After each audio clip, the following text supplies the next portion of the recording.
আচ্ছা, আমি আজকে একটা পোস্ট লিখেছি ফেসবুকে। যদিও আমার ফেসবুক তো অনেক বছর ছিল না। আমার ফেসবুক আমার নামে বিভিন্নজন মিথ্যা অ্যাকাউন্ট, ফেক অ্যাকাউন্ট খুলে আমার ছবি ব্যবহার করে, আমার নাম ব্যবহার করে কোটি টাকা ইনকাম করেছে শুনেছি। তো আমি এখন একটা গান গাইবো তোমাদের সাথে। তোমরা আমার লগে গাইবা? সবাই আসো। ওটা আমি লিখেছি মেজর রফিকের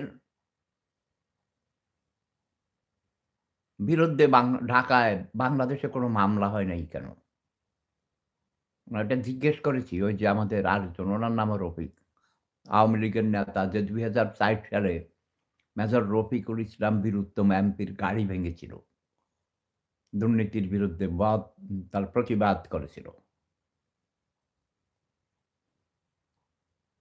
তো সেখানে সেই আমাদের এই মানে মেজর রফিক না, আওয়ামী লীগের নেতা, স্থানীয় নেতা রফিক শাহরাস্তির।